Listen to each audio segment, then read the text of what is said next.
Hello, everybody. Welcome to the Buckeye Weekly Podcast. I'm Tony Gerdeman here, as always, with Tom Orr. Tom, how's it going? Tony, it is time for our listeners to do what our listeners do best. Take whatever is wrong with college football and blame it on one particular school.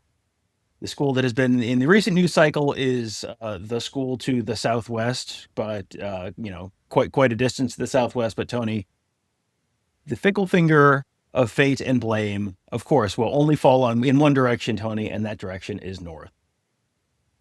And when we got this question, I was impressed.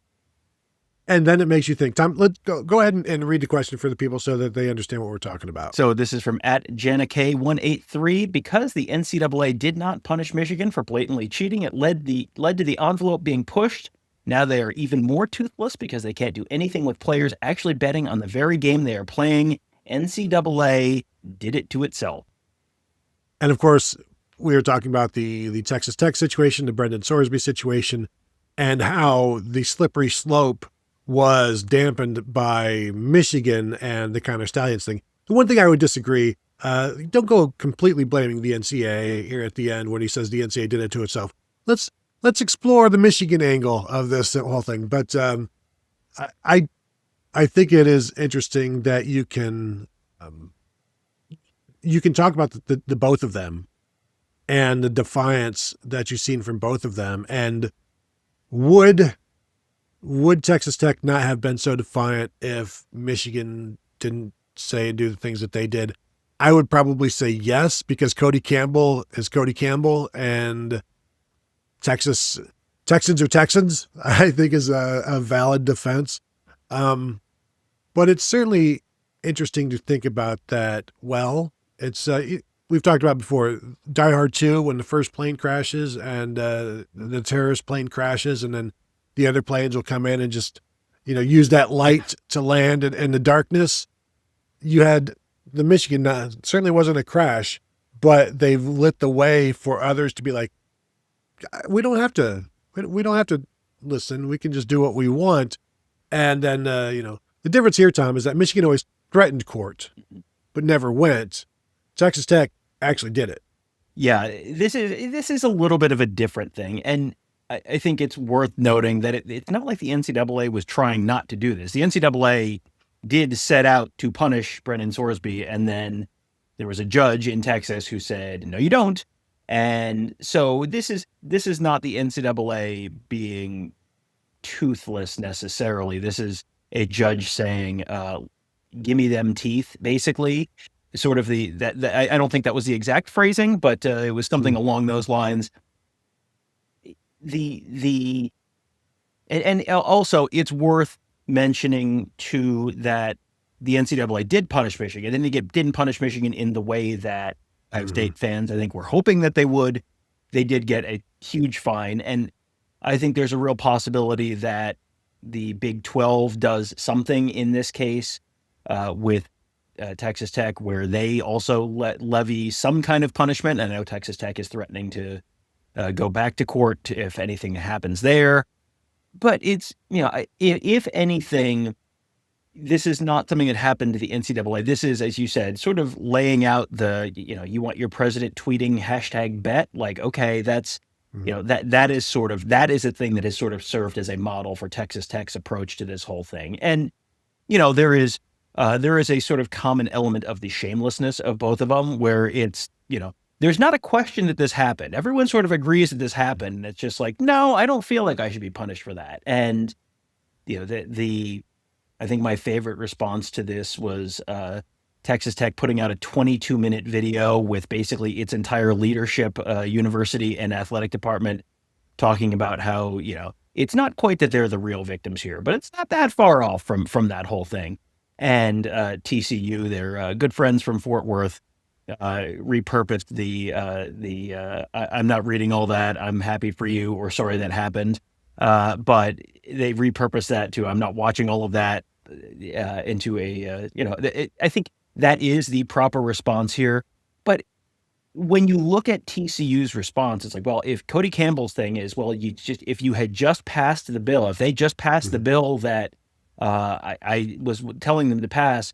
You could do something about this, and you can't blame this person. They can't be punished because it's it's an addiction, and so you can't be punished for that. It's like that's not actually true. It's inconvenient for you if they get punished for this, but it's not, that's not, you can't do it.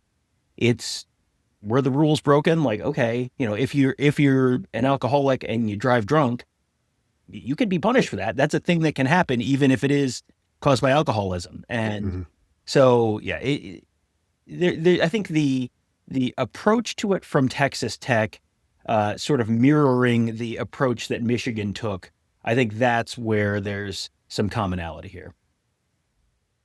Michigan certainly wasn't as shameless as Texas Tech has been, and there was no 22-minute video from Michigan. There's various, pressers or tweets where there is some defiance, and yet the NCAA punished the bad actors in this. And in terms of they tried to punish Brennan Sorsby, they punished Michigan, and the reason there wasn't a suspension of postseason is because they didn't want to punish the players who had nothing to do with, the future players who had nothing to do with this. So they are looking to punish, but they're just not looking to punish the players or the people who had nothing to do with this. They'll punish the ones that did if they can. And Jim Harbaugh is never going to coach in college football again. There's others who will have to jump through many hoops in order to coach in college football again. So those people have been punished. Brennan Sorsby breaking the rules, they've attempted to punish him. And so I think there's tons of differences in the two things, but there is some just, well, I'm just not accepting it, and we're going to do something about it. And yet really, like, Michigan, again, never really fought anything. That was more of just a public opinion type of thing, where as long as I keep saying everybody does it or it's not a thing, maybe I can convince people that it's not. Whereas Texas Tech has gone in and said, well, this may or may not be a thing, but let's get an injunction so it's not a thing until after the season. And then we can proceed. And of course, you've got 22 minutes of 5 people sitting around trying to explain the situation. And that should tell you all you need to know, that you're on the wrong side of this. That, like, no, we need to explain it to everyone why we are right. Mm-hmm. Well, let's put a video together showing why we are right so that we can get our side out there, because all we ever hear is the other side. And it's because when you're in the wrong, you're going to hear a lot of people that disagree with you. I'm sorry to say this. And so then you're the one out there putting this is the devil's advocate type of thing. And it's like, maybe, I guess, if you're going to be the devil's advocate thing in this, all the while putting a bullseye on your quarterback, all the while creating all of this energy, all of this attention, while he's trying to work on his mental health and just becoming, getting clean, getting gambling sober or whatever, just working on himself. And you are all fighting a PR battle, a legal battle, so that he can get back on the field. And then when you try to say, like, well, you're doing all this so that he can play for you, they'll be like, we don't know if he's going to play for us. We have no idea. We're worried about getting him better and getting him healthy. And, and yet all of the arguments are he needs to be around the team. He can be around the team, doesn't need to play. And then that's the defense. It's like, we don't even know if he's going to play. That's not even a concern for us, Tom. We're not even worried about ever seeing him on the field again. We just want to get him better. Yeah. And, this is sort of an ironic thing to ask during, given the context of everything else. But Tony, what would you say the odds are that Brennan Sorsby plays for Texas Tech this year if it is up to Texas Tech? I would guess nigh unto 100% would be my guess as to the odds that happens.